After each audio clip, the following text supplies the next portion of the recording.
വൈറലായ dream cake ഉണ്ടല്ലോ, നമുക്കൊന്ന് ഉണ്ടാക്കി നോക്കിയാലോ. ഫസ്റ്റത്തെ ലെയറിൽ നമുക്കൊരു മുട്ട പൊട്ടിക്കാം.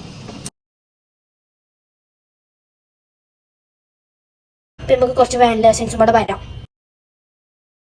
ഇതൊന്ന് ബീറ്റ് ചെയ്തിട്ട് വരാം. ഇനി നമുക്കിതൊന്ന് ബീറ്റ് ചെയ്യാം.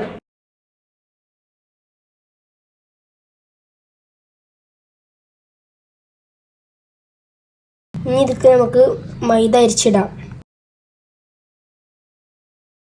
ഇനി ഇതൊക്കെ കൊക്കോ പൗഡർ ഇടാം. ബേക്കിംഗ് പൗഡർ ഉണ്ട്, ബേക്കിംഗ് സോഡ. ഇനി ഇത് നമ്മൾ ബട്ടർ പേപ്പർ വെച്ച പാത്രത്തിലേക്ക് ഇട്ട് കൊടുക്കാം. കേക്ക് വെറ്റ് ചെയ്യാൻ ഇതൊന്ന് ഇങ്ങനെ കുത്തി കൊടുത്തിട്ട് ഷുഗർ സിറപ്പ് വയ്ക്കാം. മിൽക്ക് ചോക്ലേറ്റും ഡാർക്ക് ചോക്ലേറ്റും ഇത് നമുക്ക് മെൽറ്റ് ചെയ്തെടുക്കാം.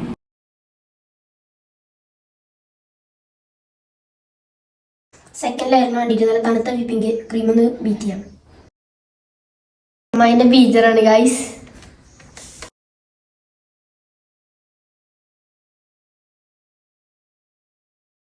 ഇനി ഇതിലോട്ട് ചോക്ലേറ്റ് ആഡ് ചെയ്തിട്ട് ഒന്നും പാടെ ബീറ്റ് ചെയ്യാം.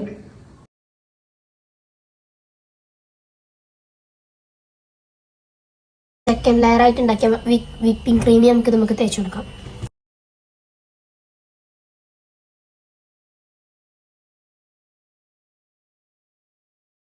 ഇനി ഇതൊരു 2 മിനിറ്റ് ഫ്രീസറിൽ വെക്കാം. തേർഡ് ലെയറിനായി ഇതിലോട്ട് കുറച്ച് വിപ്പിംഗ് ക്രീം ആഡ് ചെയ്യാം.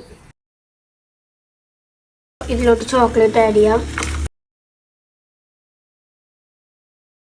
കുറച്ച് വാനില എസൻസും പറയും.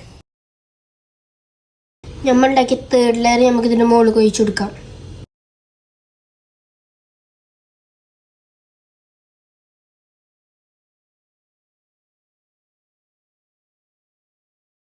ഫോർത്ത് ലെയറിനുള്ള ചോക്ലേറ്റ് ഞാനിവിടെ ഒരുക്കി വെച്ചിട്ടുണ്ട്.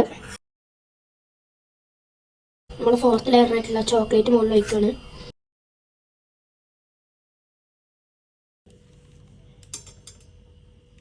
ലാസ്റ്റ് ലെയറായിട്ട് നമുക്ക് കുറച്ച് കൊക്കോ പൗഡർ ഇതൊക്കെ തട്ടി കൊടുക്കാം. Guys, dream cake is ready. ഇനി ഇത് നമുക്ക് കുറച്ച് നേരം ഫ്രിഡ്ജിൽ വെച്ചിട്ട് തിന്നാം.